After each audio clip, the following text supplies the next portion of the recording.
Welcome to the Flight Club Podcast, a woman's guide to leaning out.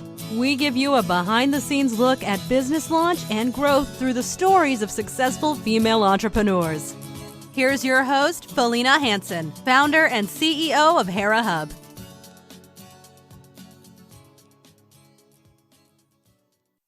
Hello and welcome. I am really looking forward to my conversation today with Adrienne Hand. She is an acclaimed author and thinking partner who helps writers, and I want to underline this, finally finish their nonfiction book.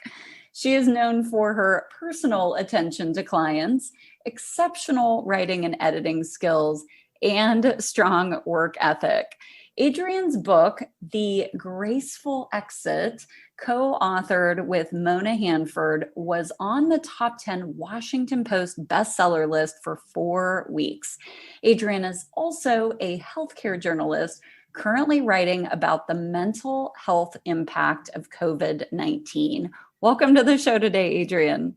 Thanks so much. I'm happy to be here with you. Wonderful. Well, let's dive in. Before we get to your business and helping people finally, and I say finally with that underline because I'm sure you've heard it 1,000 times. I've heard it 1,000 times. How many people start books? Many, and the percentage that finish them is a whole nother story, but we'll get to that. But first, take us back. Where are you from? Talk a bit about some of your early educational choices, and then we'll wind across your career path. Okay, thanks so much. So I'm from Bethesda, Maryland, just outside of DC. And actually my career interest began when I was a very little girl. I was in elementary school and I was reading the Laura Ingalls Wilder series, Little House on the Prairie. And I was absolutely rapt. I was a very big reader and pretty shy. So that was sort of my activity. And I admired Laura, who was just such this spunky character living out loud. And I was so thrilled with the writing. It was just seamless. I never even thought about mechanics. Of course, I was young, but also it set me up for discovery because the next book series I embarked on was full of typos. And I was so shocked that the adult in the room, who was in charge of editing, would let this by. And I couldn't believe how many other books also had mistakes. And so I think, at an early age, around 12, my career interest was born. I thought if I could get paid $5 for every mistake I discovered, I would have a fun career and I would make some money. So that's how that started. I love that. If you can make $5 for every error you found, that's great. I love that. Did you get that gig as a child in any way, shape, or form? I did not. It was sort of this, fantasy. I didn't even know that job existed yet, right? Of course, I was 12. So, but I just banked that thought. And then as I grew and, went through college, I studied writing. I was very interested in psychology, personalities, that sort of thing. But when I graduated, I worked at Dartmouth College's Hood Museum of Art, and I worked for a incredibly gifted writer. She was my associate director, and she taught me some of the finer points of editing. And it was just fascinating. Every new exhibit, we had a new experience, a new deep education in the topic, and interviews with the artist, and going back and forth with the curators really refined my writing process. And I came to be known as sort of the final editor before things went up on the walls. And that was a great honor. That's great. And you were there for quite a while, close to 5 years. Is that right? I was. That was a terrific job for me. I bet. That's wonderful. Well, where'd you go from there and why the shift? So let's see, that was when my husband was in medical school. So we were up at Dartmouth and then had our first child, our daughter, and wanted to be closer to family. So we moved back to DC. And I chose to be home with the kids and decided that sort of to maintain, sort of keep my toes in the waters, shall we speak, with writing, I took essay writing classes at the wonderful Writers Center here in Bethesda, which has a number of journalists and very good established authors giving courses in essay writing, poetry, and the like. And that was exciting. I got a few pieces published in a journal, a scholarly journal. So that was exciting, kept me going. Absolutely. So I see as well, a few years after that, you did transition into a director of marketing role. Talk a bit about that. Yes, again, that was this was a terrific sort of stretch experience, shall we say, since I was still home with my young kids. I worked for a woman who had a learning center for kids who had learning disabilities, and she really wanted to expand her practice. And I had worked in marketing at the museum, and so I had that background and really felt strongly that kids who have learning differences, deserve to have quality teaching and all of that. So it was a terrific job for me. And it also, as I said, it sort of stretched me as a professional because I was able to work part-time while the kids were at home and sort of develop my resume a bit. So I was there for a couple of years and was able to achieve her financial goals as well. Wonderful. What was next?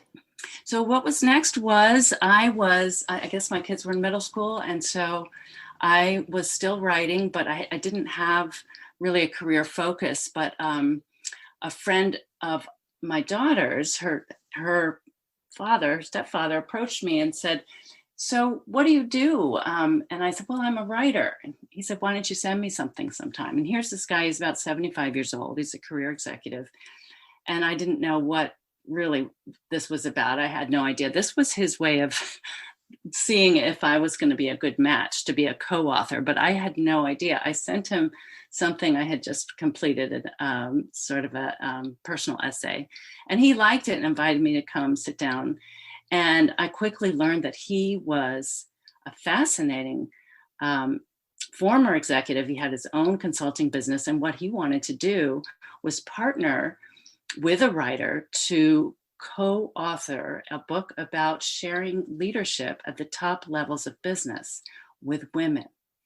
And here's a man who had been in business for 50 years, and he had seen too many talented women overlooked for promotion, and he was tired of it, and he wanted to be a change agent. So he and I interviewed 40 men and women about their strategies at the top and how they shared leadership. And it was a fascinating adventure, which ended up with my speaking at Microsoft about the latest developments in research and how women contribute value to the bottom line.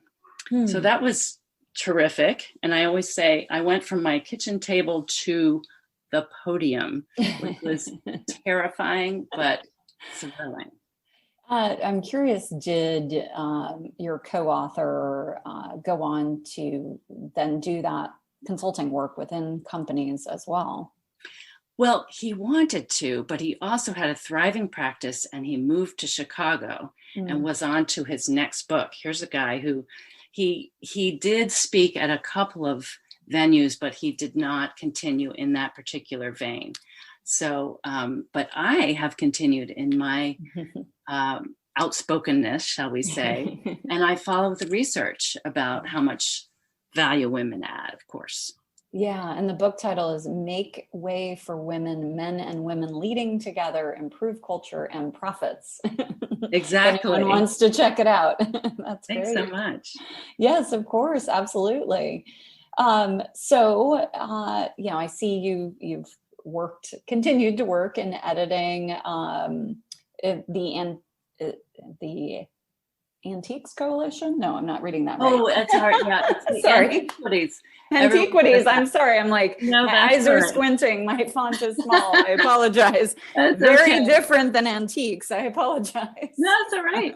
It's the Antiquities Coalition, and that's has been a part-time gig working with fascinating people who do archaeological discoveries and protection of antiquities in war zones.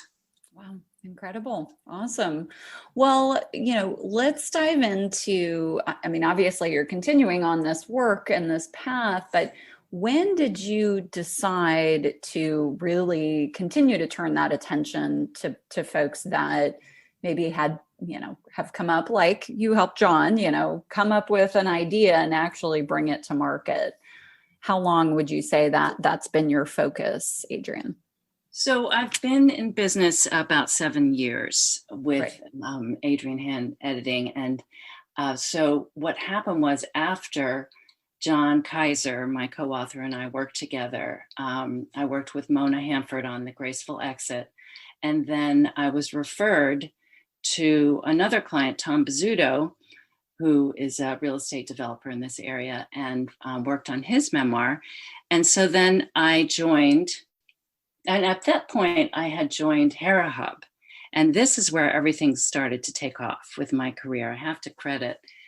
I'm happy to credit Hera Hub, because I was able to partner with other women and listen to how they got launched, from one client or two clients to a booming business. And I really started seeing myself as a professional. So as I was working on Tom Bizzuto's memoir, I got another client. And so it was a relief to me to be surrounded by women professionals who were terrific role models. And I have a great story about my early time at Hera Hub. I was struggling with a website, because here I had two clients and I wanted more, but I didn't have that business presence that we need as entrepreneurs, a website. So I was sitting next to my friend Emily Barras, who is also a writer and a publisher now. And she was struggling to write something, a couple of pages of text, and she had some notes, but said, I just can't get started. And I said, I don't know where to start with this website. And she said, do you want to look at my website? Here we are sitting next to each other, shoulder to shoulder. And I said, yes. So I loved her website. And I said, oh my gosh, how did you do that? And she said, So we swapped. I worked on her text and she worked on my website. And 3 hours later, we both had exactly what we needed. Oh my God, that's amazing. I love that. 3 hours for a website. That's brilliant. Boom, boom, right? And then she taught me how to, edit it so that I could expand it on my own. And that to me is a perfect example of what just the benefits of being at Hera. It's been fantastic for me. Awesome. Thank you for sharing that, Adrienne. I really appreciate it. So I want to dive in a little more on, obviously, the work you're doing helping authors, but you've also been doing some writing in the healthcare space. How did that come about? And do talk about some of the work that you're doing right now around COVID-19 and the impact, the mental health impact that's having on folks.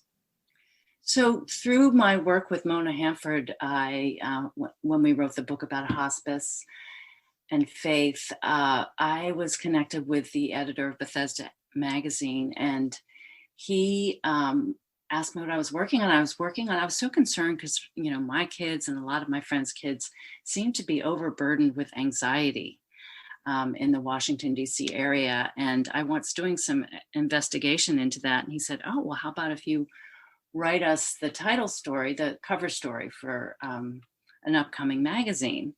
Well, I worked on that and I completed it, and then COVID hit. So it became a different story and a much deeper, difficult story about the mental health impact of COVID on young adults. And then, of course, on all of us.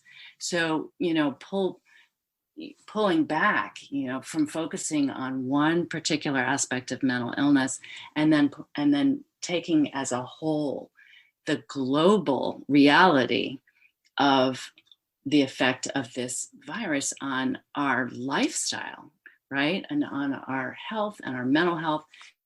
It's staggering. So it was a bit overwhelming, but I jumped in because I was very concerned. I do consider myself a health and mental health advocate.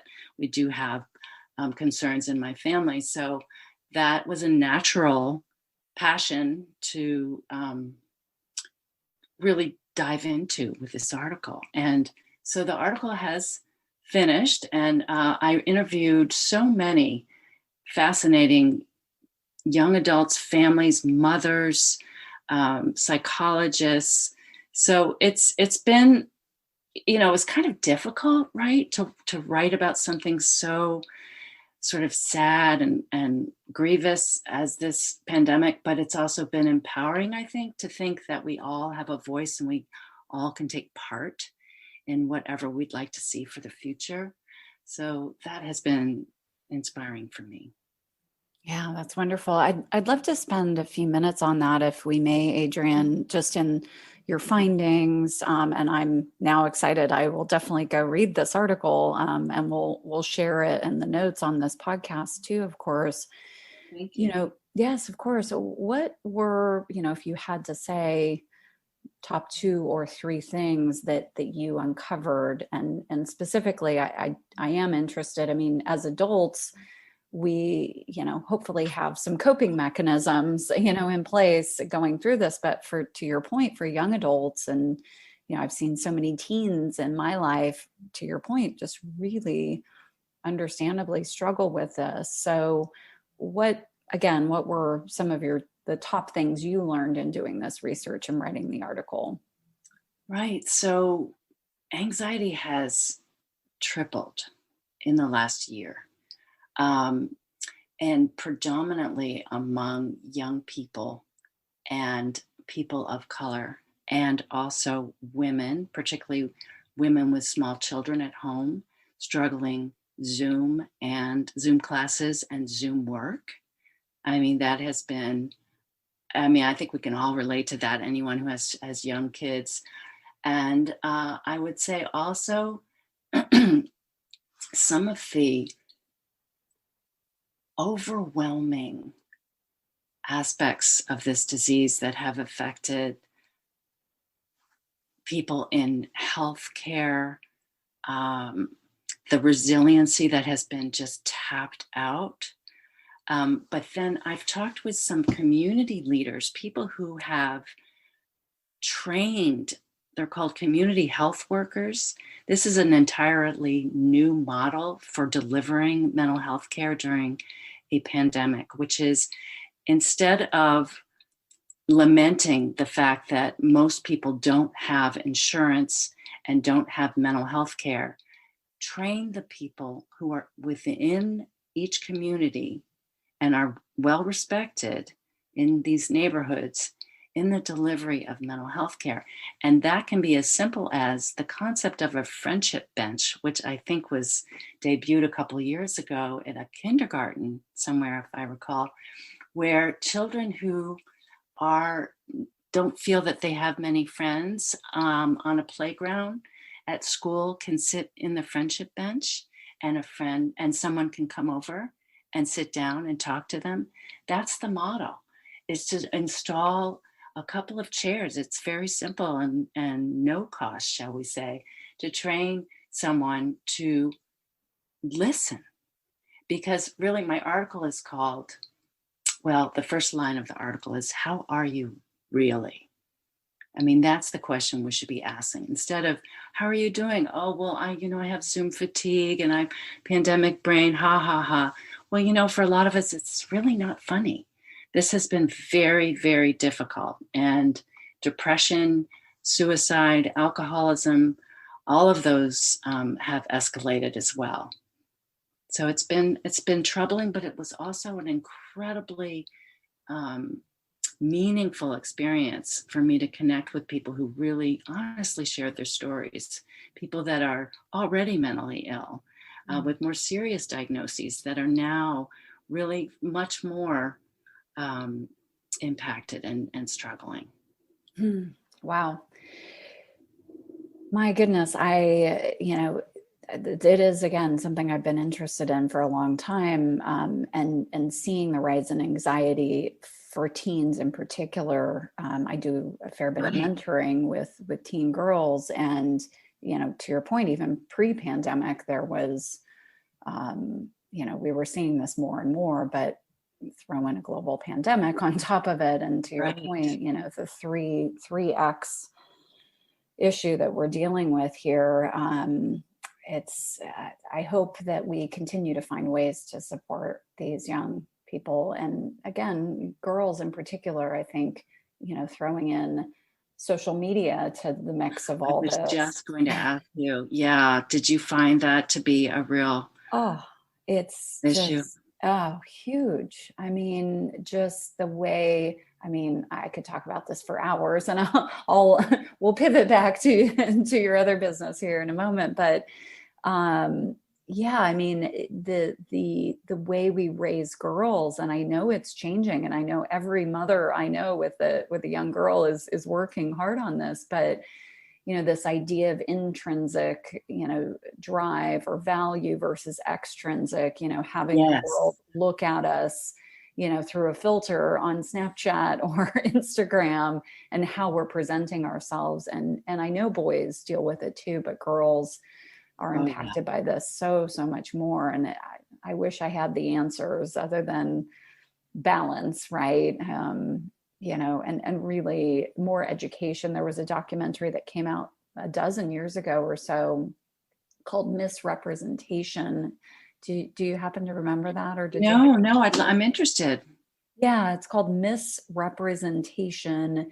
And it really, and again, it was 10, 12 years ago this came out. So this is even before like the big influx of Instagram and all these things, but how women are represented in the media and politics, and what that has done to our society in general. It's a fascinating study, really, really well done I'll look movie. into it. Yeah, I Yeah. totally agree with that. It's so important to focus on. Yeah. So, anyways, a deeper dive topic for another day. Sure. Tell us, with your publishing and book shepherding business, do you call yourself a ghostwriter, Adrienne? I mean, or co-author, or how do you describe yourself? It really depends, I guess, on the situation. Right now, I'm working with um, a business leader on his legacy book, and I am the editor, although I have done a lot of the writing of this as well. But I'm not calling myself a ghostwriter because I sit down and interview him, and now it's on Zoom, and interview his colleagues as well. And so I collect material that way and convert that into text, and that's considered editing. Mm-hmm. And so ghostwriting would be if someone had a book they wanted to write and they had zero time to, and just gave me the chunks of information without a lot of background, and I had to do all the research and stitch it all together. That's a much larger task. Got it. I much prefer sitting with my clients and getting to know them and spending time getting to know who's important to them and what they've done in their lifetimes that's meaningful to them. Wonderful. Well, what are some of the things that maybe you're working on now or in the near future that you're really looking forward to? Well, let's see. Right now, I'm working with a client on a shorter book, which is nice. What I love about what I do, Felina, is that with each new client, there's a new type of book, right? So this is a memoir, but the next book is going to be, a short 100-page daily reader type of thing. And you just never know. The next project's going to be very, very different. But I will say there's something interesting that, to me anyway, in this time where there are so many books that are published every single day. I think it's about somewhere between 3,000 and 4,000 books are published every day on Amazon and other platforms that are independent, right? Yeah. And so the book market is pretty flooded, and you have to be very, very clear and intentional and have, professional team about you when you're writing. But there's also a concern I have of reader fatigue, and the business is not slowing down. My concern, though, is that people's attention span, right? But particularly now, right, with the pandemic, we're all, I know for myself, I can't sit and read for, 4 hours where I used to be able to. Yeah. So anyway, I'm getting to my point, which is that there's a really lovely historical book form called chapbook, and that's CHAP book. And it is this fantastic short introduction to someone's writing that can sit on a shelf right at the bookstore cashier. And it's sort of a sample. It's an introduction to a writer's work. And I'm excited by this because I'm trying it myself, because I have been so busy with my clients. I haven't done my own writing. So I'm going to write a chapbook. I've actually already written it, and I have an artist that I'm collaborating with. And it's going to be just 2 poems and an essay.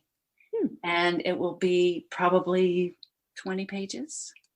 And it's this entirely new form for me, but it's, as I said, it's been around for a century. So anyway, I'm excited about that development for the future. Wonderful. Well, I'm excited to see it. Thanks. That sounds like a great approach. You're right. I mean, there's so much information out there. And, even with podcasts now, how many podcasts a day are being released? I would imagine it's true. On par with 3,000 to 4,000 books. Interesting. Well, plenty of amazing content out there. Yeah, Adrienne, this fancy website that you developed, if folks want to check that out, where would they go to find you? Oh gosh, it's not fancy, but it's adriennehandediting.com. I do have a blog that I enjoy writing, and I'm just excited. I love what I do, and I'd love to meet people who are interested in writing their own books. Wonderful. Well, thank you so much for your time, Adrienne. Thank you, Felina. It's been a great pleasure. Thank you for joining this week's episode of Flight Club, sponsored by Hera Hub. We look forward to sharing more success stories with you soon.